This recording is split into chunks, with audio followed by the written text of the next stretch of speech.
Hey everyone, Dan here. I thought I would do a quick video on how to set up an Active Directory. I'm not sure if that's a common task for people. On most organizations you go into, there's already a directory deployed, unless you're playing in labs or you're on the directory team or an architecture team, you're unlikely to do this very often. So I thought I'd show you. I've just deployed a Server 2019 Standard Edition virtual machine in the lab on Hyper-V host. And all I've done so far is rename the machine. So from a random name to DC001 or DC01. Nice and novel. So we're going to load Server Manager. So yeah, DC01 is the name. I've also enabled Remote Desktop, and I've left NLA enabled because why would you turn that off? Tell that to the many businesses out there who have RDP servers exposed on the internet with NLA disabled, but you don't want to be doing that. So now we've got the base server installed, what we're going to want to do is configure the roles and features. So we're going to go to Manage, Add Roles and Features, click Next, do a role-based setup. We're going to select ourselves because we're managing just one machine, and we're going to select Active Directory Domain Services. It's going to say that there's some dependent features, so we're going to add them plus any management tools. Click Add Features, click Next. We don't want to install anything else off the top of my head. We're now going to go through a step just to confirm our settings and to choose restart if we need to. I don't think you need to restart. Back in the 2008 sort of era, you'd have had to have a couple of reboots in for a DC. I think here we're going to need to install the roles, and then we can configure the domain, and then it's going to do one reboot just to make the domain controller active. So you get all the joy of watching progress bars with me. The idea here is that we're going to just set up a quick lab domain controller, and that's going to be used to do some other future videos on enumeration, on SMB and Linux, using tools such as SMB client, SMB get, and thanks to Callum's awesome blog on directory service attacking, we're going to look at using IntPacket's SMB client as well, and some of the other IntPacket tools.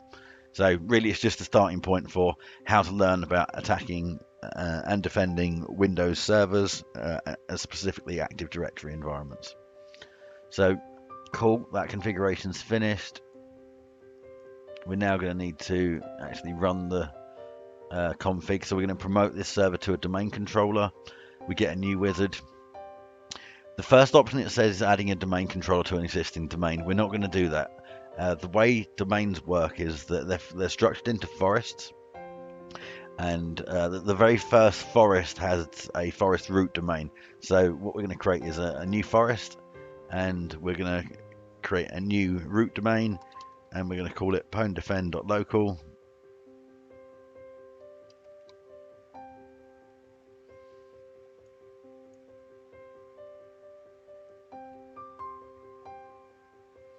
We're going to set the functional level of the domain. So back in previous versions, different levels of functionality exist. You can drop down to meet an old functional level. Forgive me, I can't remember off the top of my head, but over the years they've introduced new things like recycle bin, etc., which gives you additional functionality. All your domain controllers in a domain have to be at the same functional, same OS level to be able to support the right functional level, if that makes sense. So if you've only got 2008 machines, you'd have to use 2008, and then you'd have to upgrade them to be able to up the level, if that makes sense. We're going to use DNS on this box. Active Directory tends to be deployed with DNS integrated into its roles. The global catalog service, this keeps an entire record of the domain, so you need that to start with. You obviously can't do read only at the beginning. You need to set a restore mode password. We're going to use a really super secure lab password for that. It's going to complain at the minute that a delegation for the DNS server cannot be created. This is because the NIC that is on this box is using DHCP. It's being forwarded to a internet resolving DNS server. We're just going to ignore that for the minute. This wizard from memory should set the NIC configuration to use 127.0.0.1 loopback as its DNS resolving interface. I'm going to leave this the same, pwn defend in the NetBIOS view. Just some people don't do this. They'll have a DNS FQDN of, say, pwn defend.local, and then they'll call the NetBIOS name something different like domain, which is super confusing when you walk into other people's networks when you're trying to learn not only their IP addresses, assets, and their business, but also the fact that their domain has got two names.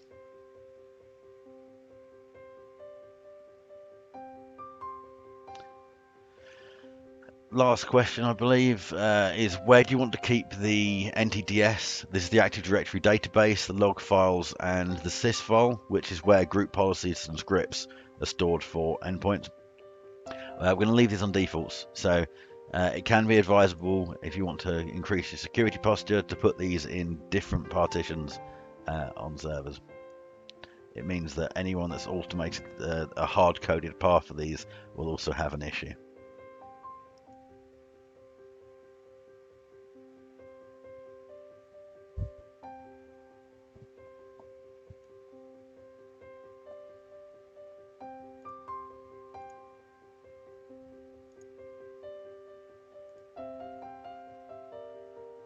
And finally, we can check what the prerequisite checks look like.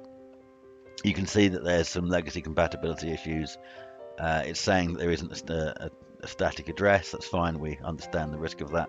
In a production environment, you would not be deploying domain controllers with DHCP. You would use the fixed IP addresses. You can get some funky things happening if you have your DC address changes in hours. Let's click install, and then the joy of watching another progress bar follows.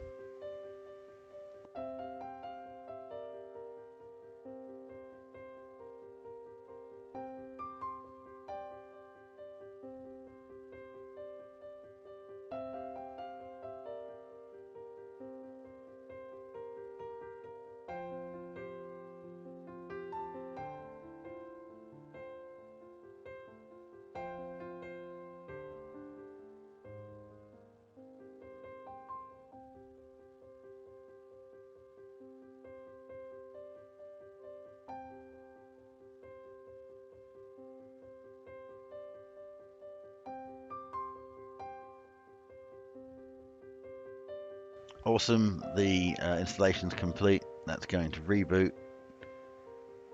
I'm currently capturing just part of a screen, so this is going to be really interesting to see what happens on the reboot. I think the screen's going to resize and go all messed up.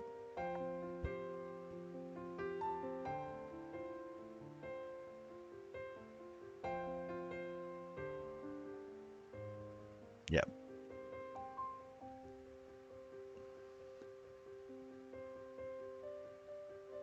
Cool. Okay, that's back to normal. I might put an agent inside VMs when I do this in the future, or just cap the whole host screen. But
Longest reboot ever.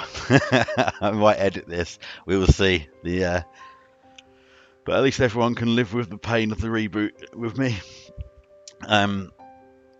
Just to know, this is running on a server with solid state disks in, so the only factor, I guess, in this is that it's running off an integrated controller card. It's not got a dedicated perk card on the server. This host was never designed to have storage. However, I've just got a delivery just a few weeks ago of a controller card, so hopefully we can sort the performance out. One thing you'll now notice, before it would have said administrator with no prefix, you can now see pwn / administrator, so you now know you're logging into a domain account.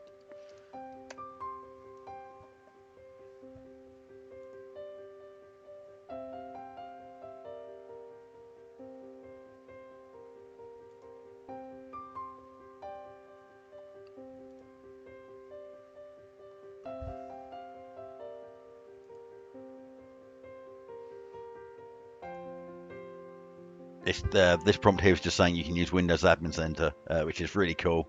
You can use that for managing machines, but in this instance, I'm not going to. You can see the NIC's now changed. What should have happened is DNS has been set. So this is an error I've seen a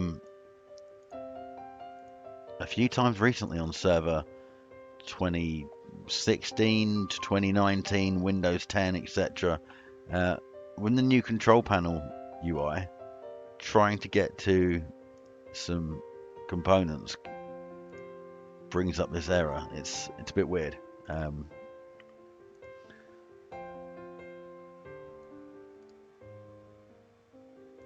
just going to go in the old way.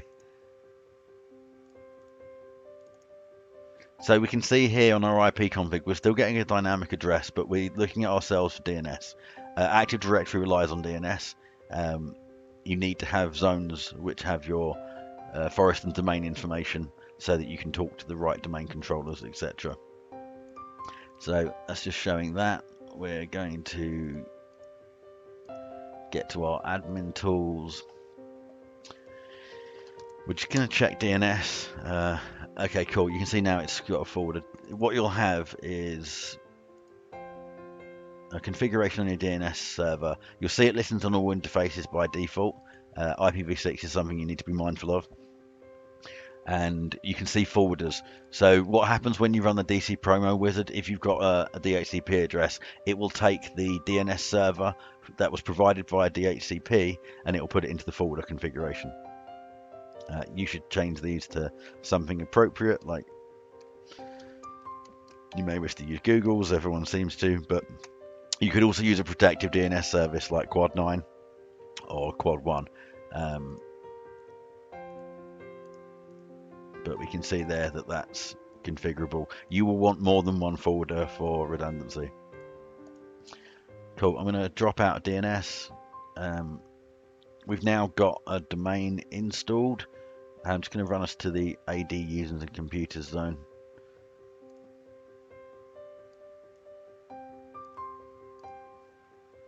So you can see pwndefend.local. You've got a range of options.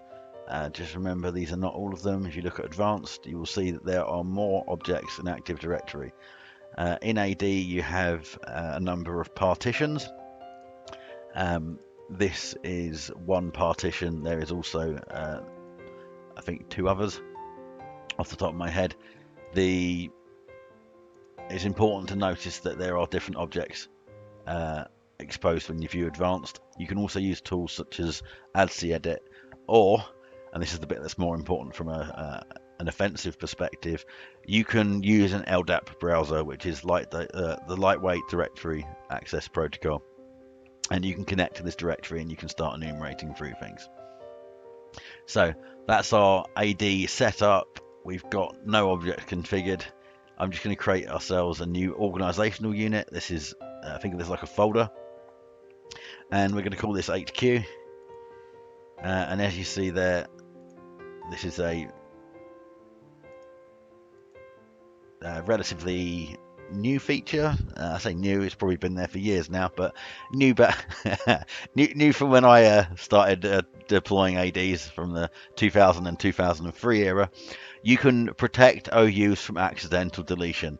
This is to stop someone mistakenly deleting the root branch or an OU containing all your users. So you want to make sure that's configured. Another thing you also want to do is enable the recycle bin. That's quite a important feature. It doesn't come turned on by default from memory. And I think in the Active Directory Admin Center, we can do this in the GUI. You can turn this on via PowerShell as well from memory. This is the joy of not Googling while I'm configuring stuff, because everyone does that.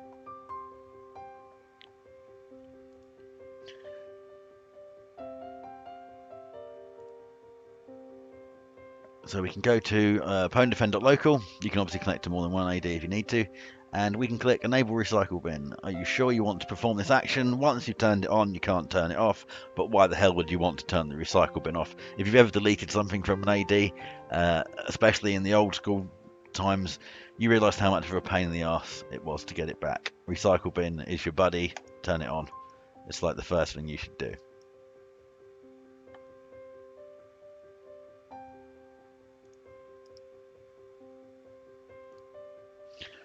Awesome. We can see from here we've got our HQ OU. Inside here we're going to create a new user. And we're going to make a standard user account. This is so we can demonstrate some low privilege to high privilege escalation points later on. We're going to call this John Smith. John.Smith at pwndefend.local. We're going to give him a super secret password.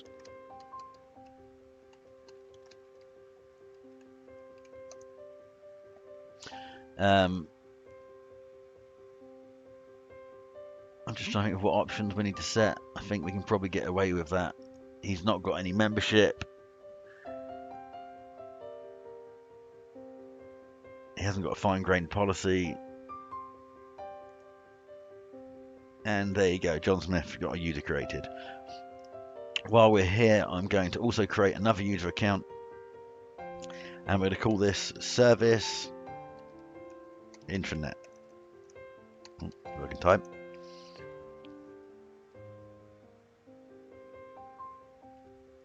No, that's not his middle initial. Service Intranet, SVC _ intranet.